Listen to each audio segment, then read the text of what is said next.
Wasn't that long ago. I think it was about the Sophie Turner Joe Jonas divorce, which is going about as well as I predicted.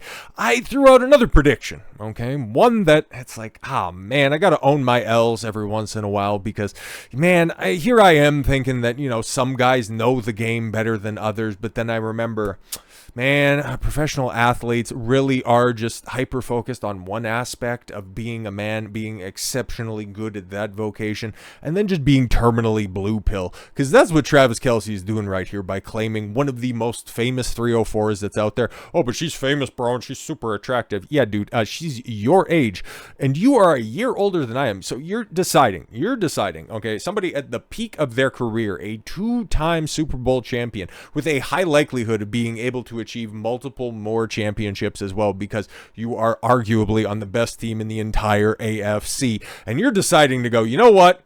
A 34-year-old career streetwalker is who I want to go ahead and lock down. What a fucking dork. Like, if you want to go in there and you want to throw it down that hallway, which is obviously there, that is between you and your creator. Feel free to do whatever the fuck you want with whatever free time that you have. But, bro, haven't you seen from every other contemporary that you have, whenever a guy on your level decides to get a chick who is that addicted to clout, bro, like Patrick Mahomes' wife, oh my lord, that is a ruination in the making. Tom Brady, check out what his ex-wife is saying right now. Boy, is she throwing an excellent pity party for herself.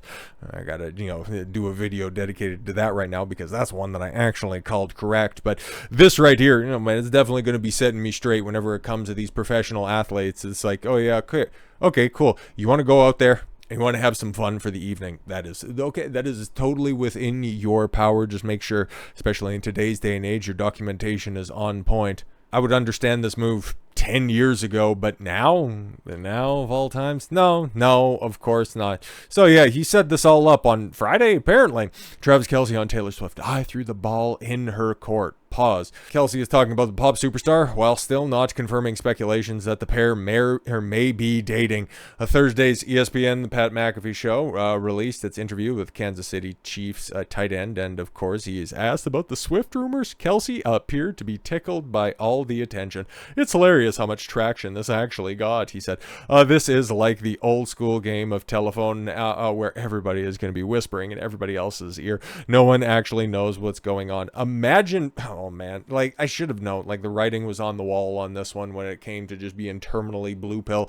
Putting somebody like Taylor Swift, okay, putting any bitch on a pedestal like this is fucking just detrimental to your worldview, and it's going to be a reason why you're going to be taken for an absolute fucking ride, bro. The athlete also called out his brother, Philadelphia Eagles football player Jason Kelce, for talking about it recently. Please, everybody, stop asking my brother. Well, he said, somewhat laughing, oh my god, you are making this so much more embarrassing than it even needs to be. Okay, maybe you're going to be happy. Maybe you're going to go ahead and defy the odds. Maybe this isn't going to be just another one of those Nina Ogdal, Logan Paul type situations. No, of course not. Hell, he's a couple of months older than Taylor Swift. Couldn't possibly be the exact same type of situations, but no. This is just a budding romance, and it definitely couldn't be contradicted by the fact that she was in a box. Not like that. She was in one of the players' boxes. Again, not quite like that. At Arrowhead Stadium when they were playing earlier today. I don't know. I don't watch fucking football. I got better things to do with my life. But standing right next to his mom. Yeah, they aren't just starting to date, by the way, if they were that cozy. Other than, okay, if he wasn't so obviously blue-pilled, I would think that he would probably ask his mom, it's like, okay, cool, you guys are all going to be in the same box together. Can you just, go ahead and covertly vet her for me? That would be fantastic. And judging by her facial reactions right there, just one screen cap, by the way, she's just like, yeah, hey, I'm totally done. Just grabbing the arm that's closest to her. It's like, this bitch is a fucking pathetic. But there's a reason, man, because Taylor Swift is a lot like Jennifer Aniston, okay? Somebody who everybody thought was attractive and then just, was perpetually single for all that time outside of the little while that she was with Brad Pitt, and now she's 50 and is just as much of a spinster as you can possibly get. And Taylor Swift, oh my god, she's so attractive, she's so successful. I don't know why nobody can lock her down. well, she's kind of a prisoner of her own success, if we're going to be completely honest. But I don't want to shit on her any more than, well, her previous dating history has, because it really isn't that much about her. I want to focus on Jason Kelce and his fucking blue-pilled ass, because this motherfucker out here, like, we already roasted him vociferously beforehand for being one of the pitchmen for Bud Light, and it's like, that's all right. Watching through the ad and all that stuff, he doesn't even once touch one of the Bud Lights that are there.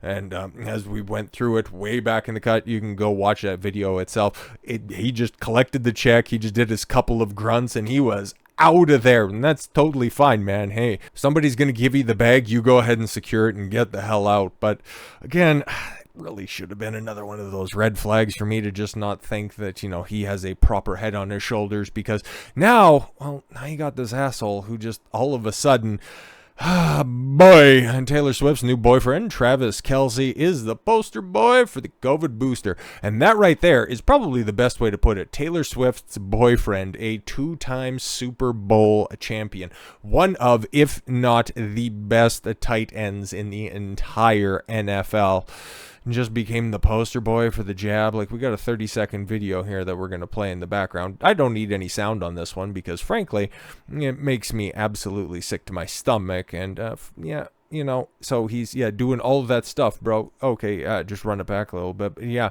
there he is on a tractor, and oh my God, see, guys, I do all this manly shit, and you know what else is super manly too? Just knowing that your weaknesses and that you need to, make sure that you take care of your health and wear a pink toque while you're doing radio. I just want to die inside when I see dumb shit like that. And see, now he's doing all of these goofy, laughable shit. And yep, and we got 2. Oh, there's his mom right there. Oh boy, I wish she would have done a better job of helping him vet, women. But no, there you go.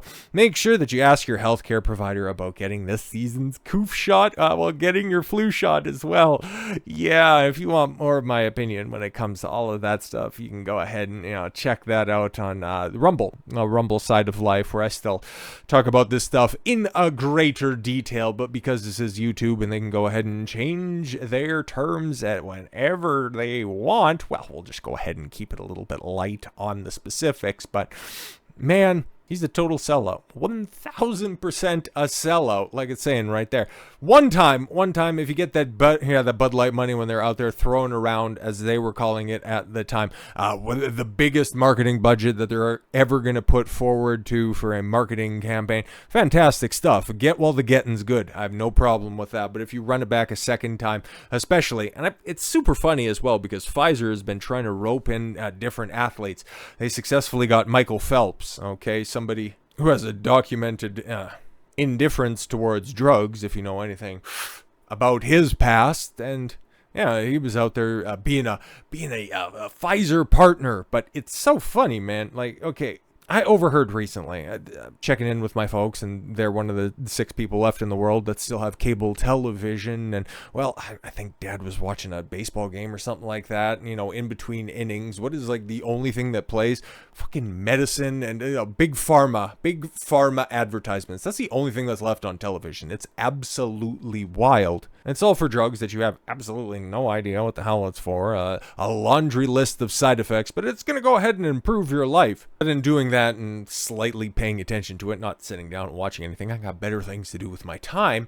I was also noticing the lack of celebrity endorsements that are over there, mostly because, well, they can just kind of pander to a boomer audience by just showing you people of a similar age demographic and how much better life can be if you just take a handful of pills. I think that it's nefarious and awful, and there are alternative methods in order to take care of your health, but that's between you and your healthcare professional. Trust the experts, right? Make sure that your treatment is safe and effective. But as for the internet side of things, just social media advertisement, big push to get the jab online, they've got to rope in the celebrities. And what are they trying to do? I would imagine, like, if we could see a breakdown as to which demographic is the least likely to capitulate to the government's mandates for, making sure that you don't get a scratchy throat and that you get yourself your 2 little jabs right there. Why are they roping in professional athletes? These are people, these are marketing ad agencies that just make sure that they push their agenda, that representation matters.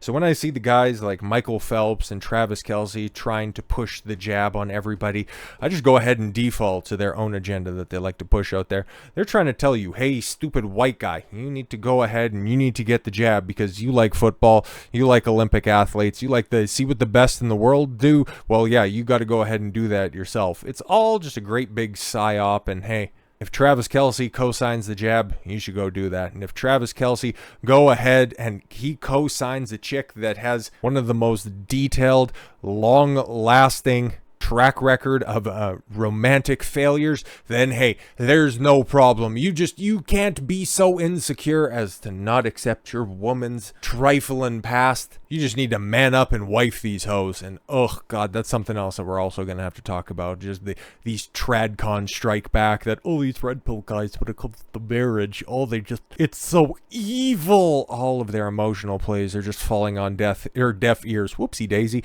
I seen the jab there, and then just slip of the tongue, a little Freudian slip, I guess.